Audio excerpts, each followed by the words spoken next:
बिस्मिल्लाहिर्रहमानिर्रहीम। आज lecture number 9 physics में हम न्यूमेरिकल नंबर 3, 4 एंड 5 इनको समझने की कोशिश करेंगे। न्यूमेरिकल नंबर 3 की अगर आप स्टेटमेंट पढ़ें तो कुछ इस तरह लिखा हुआ है, find the magnitude and direction of a force. अब मैग्नीट्यूड ऑफ ए फोर्स को हम रिप्रेजेंट करते हैं किससे? एस से।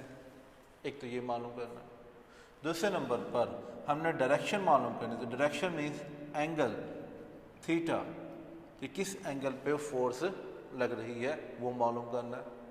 मज़ीद अगर आगे पढ़ा जाए तो वहाँ पे लिखे हॉरिजेंटल कंपोनेंट कितना है, वर्टिकल कंपोनेंट कितना है। तो हॉरिजेंटल कंपोनेंट को हम रिप्रेजेंट करते हैं एफ एक्स से, और वो दिया गया है 12 न्यूटन। और साथ ही वर्टिकल कंपोनेंट लिखा हुआ है, वर्टिकल कंपोनेंट को एफ वाई से रिप्रेजेंट किया जाता है, और वो गिवन है हमारे पास 5 न्यूटन।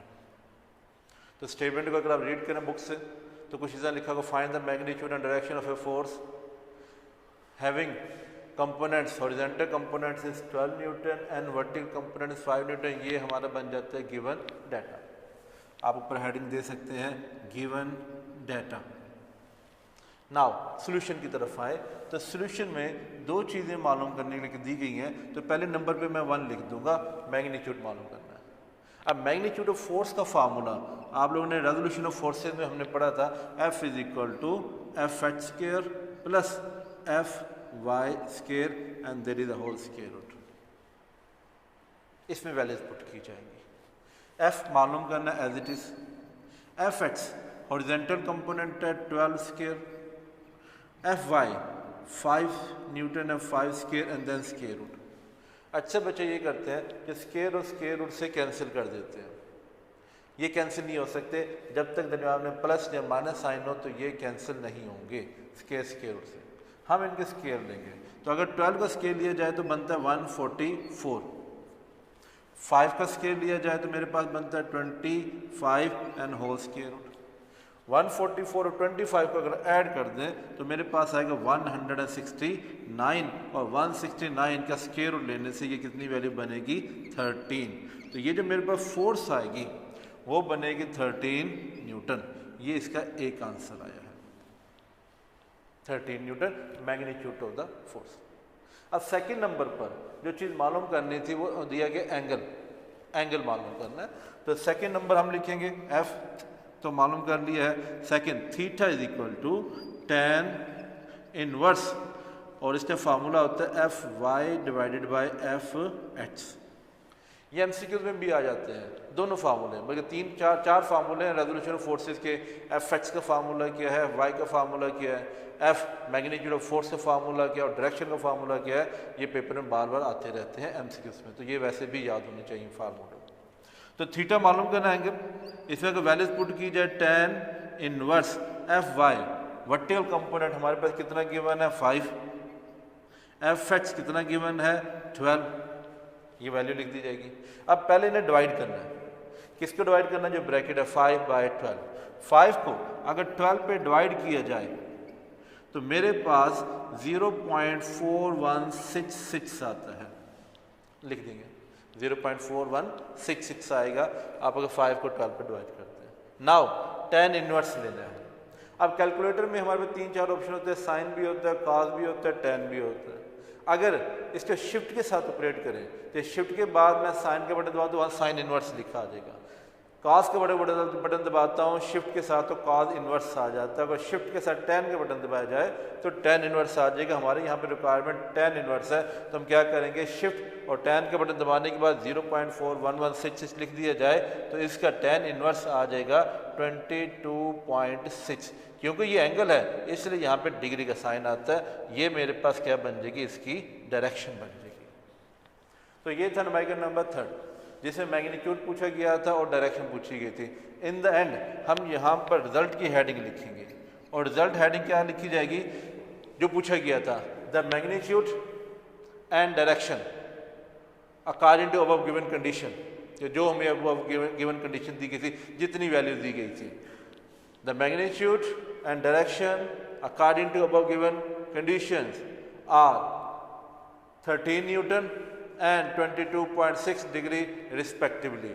कि अगर पहले मैग्नीट्यूड पूछा है तो पहले मैग्नीट्यूड की वैल्यू, बाद में डायरेक्शन पूछा गई है तो उसमें उसकी डायरेक्शन की वैल्यू लिखी जाएगी, और ये जो दोनों आंसर आएंगे इनको बोल्ड करके लिखा जाएगा, मार्कर से लिखे इन्वर्टेड कॉमर्स में, ज़्यादा बेहतर होगा। तो ये था थर्ड न्यूमेरिकल। थर्ड न्यूमेरिकल के बाद अगर हम फोर्थ न्यूमेरिकल की तरफ मूव करते हैं तो उसमें क्या दिया गया है, कुछ इस तरह पूछा गया है कि मेरे पास स्पैनर है, अगर उसके बताया जाएगा कि न्यूमेरिकल में टोटल चीज़ क्या है, एक स्पैनर है जिस पे 100 न्यूटन फोर्स लगाकर एक नट को ओपन किया जा रहा है। कि मेरे पास ये अगर कोई नट है, ये स्पैनर है, इस स्पैनर की जो लेंथ गिवन है वो कितनी गिवन दी गई है, 10 सेंटीमीटर दी गई है, और इस स्पैनर पे परपेंडिकुलर फोर्स लगाई जा रही है, कितने न्यूटन, 100 न्यूटन फोर्स लगाई जा रही है। अब अगर इस पॉइंट पे हैंडल पे जब फोर्स लगाई जा रही है, ये मेरे पास एक नट है, तो जिस पॉइंट पे फोर्स लगाई जा रही होती है वहाँ से एक्सिस रोटेशन तक का जो डिस्टेंस होता है उसे बोला जाता है मोमेंट आर्म।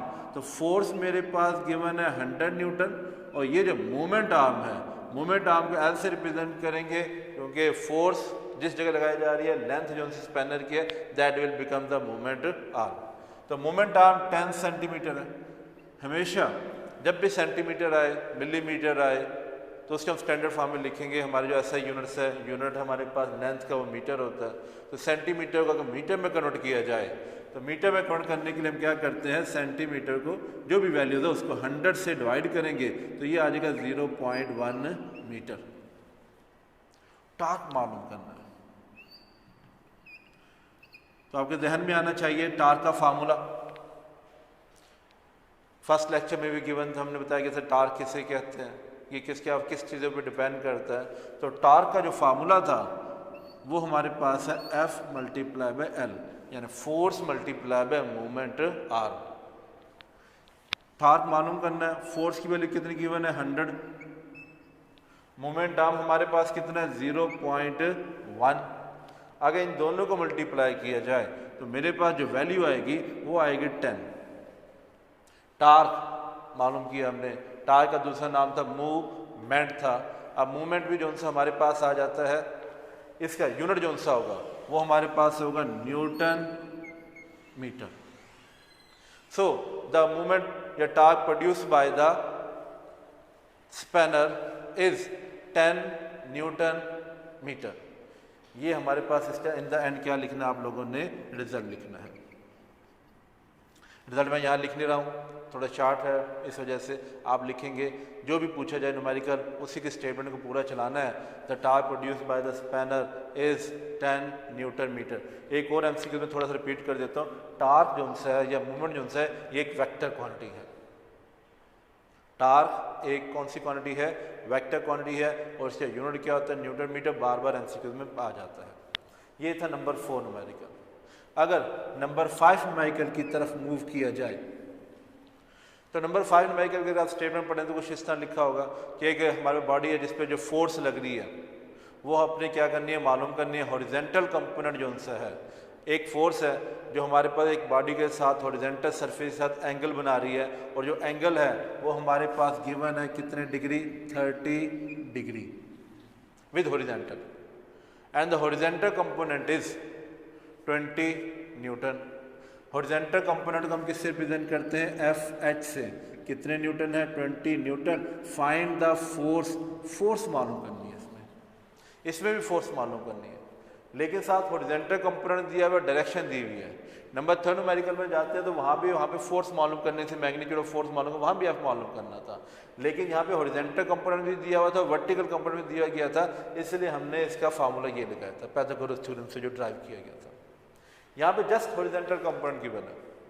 तो इस न्यूमेरिकल नंबर 5 में हम क्या करेंगे, सोल्यूशन में हॉरिजेंटल कंपोनेंट को फार्मूला लगाएंगे, FH is equal to F cos theta. FH is equal to F cos theta. अब FH की वैल्यू कितनी है, 20। F मालूम करना है, cos कितने degree, 30 degree. According to statement the horizontal जो फोर्स है 30 डिग्री हॉरिजेंटल सरफेस के साथ है, एंगल गिवन था, हॉरिजेंटल कंपोनेंट गिवन है, फोर्स मालूम करनी है। अब cos 30 अगर लिया जाए कैलकुलेटर से तो हमारे पास वैल्यू बनती है 0.866। कास 30 सिंपल है, कास का बटन दबाना है, सास का आपने 30 लिख देना है। एक और चीज़ याद रहे, जब भी आप कैलकुलेटर ऑपरेट कर रहे हो तो ये जो एंगल जो उनसे होते हैं ये वहाँ पे ऊपर स्क्रीन के ऊपर अगर आप ऑब्जर्व करें डिग्री भी हो सकता है, रेडियन भी हो सकता है, ग्रेडियंट भी हो सकता है, ये 3 ऑप्शन होते हैं। अच्छे बच्चे कैलकुलेटर लेकर आ जाते हैं, सर मैं cos 30 ले रहा हूँ, नहीं cos 30 पे आपने तो लिखा है 0.866, लेकिन यहाँ तो कुछ और वैल्यूज़ आ रही है, यहाँ तो 0.75 आ रहा है या 0. समथिंग कुछ और आ रहा है। तो इससे चेक करने से पहले जो भी आपके पास कैलकुलेटर है तो कैलकुलेटर की स्क्रीन पर या जी लिखा हो या डिग्री और जी होता है, डी लिखा होता है या आर लिखा होता है। ये तीनों यूनिट हम इस्तेमाल करते हैं एंगल्स वगैरह के लिए। लेकिन बेहतरीन टेम्परेचर है, टेम्परेचर हम सेल्सियस में भी मेजर कर रहे होते हैं, केल्विन में भी मेजर करते हैं, और हमारे पास फ़ारेनहाइट में मेजर किया जा रहा होता है। लेकिन यहाँ पे हमारे पास आपने क्या लेना था, डिग्री, डी। तो डी लिखा होना चाहिए आपके स्क्रीन के ऊपर जो कैलकुलेटर की है। डिग्री से हम ये ऑपरेट करेंगे तो ज़्यादा बेहतर होगा। अगर डिग्री नहीं है, आर लिखा हुआ है या जी लिखा हुआ है तो ये भी सही होता है, लेकिन दूसरे यूनिट्स में चले जाते हैं, रेडियन ग्रेडियन घर में चले जाते हैं। तो हमारे पास डिग्री हो तो ज़्यादा बेहतर है और डिग्री ही होना चाहिए। तो हमारे पास cos 30 लेंगे 0.866 आ जाएगा। ये तो मल्टीप्लायर है 4 से, इधर लाके हम क्या कर सकते हैं, डिवाइड किया जाए 20 divided by 0.866 is equal to f।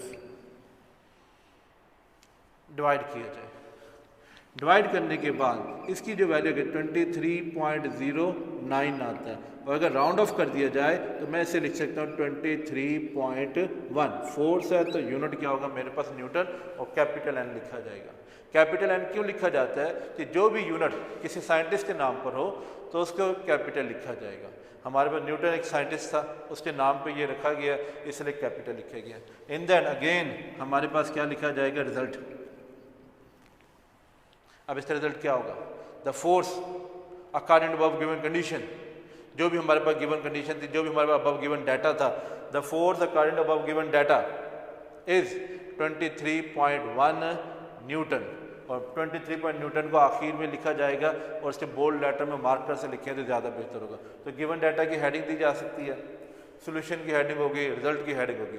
अक्सर ऐसा होता है कि हम यहाँ पे एक और हेडिंग भी दे सकते हैं कि ये जो फोर्स हमने मालूम करने से इसमें कौन सा फार्मूला लग रहा है, तो फार्मूले का भी क्या अलग से हेडिंग लगाई जा सकती है। इस तरह कर दी जाए वो भी एक्सेप्टेड है, फार्मूले की हेडिंग लगा दी जाए वो भी एक्सेप्टेड होगी। तो ये 3 न्यूमेरिकल्स है, न्यूमेरिकल नंबर 3, 4 एंड 5। थर्ड में मैग्नीट्यूड मालूम करना था, डायरेक्शन मालूम करनी थी, पैथागोरस थ्योरम लगाया हमने, अप्लाई किया हुआ था, और डायरेक्शन के लिए theta tan inverse Fy divided by Fx। Torque का फार्मूला लगाया, उससे हमारे न्यूमेरिकल नंबर 4 सॉल्व होता है।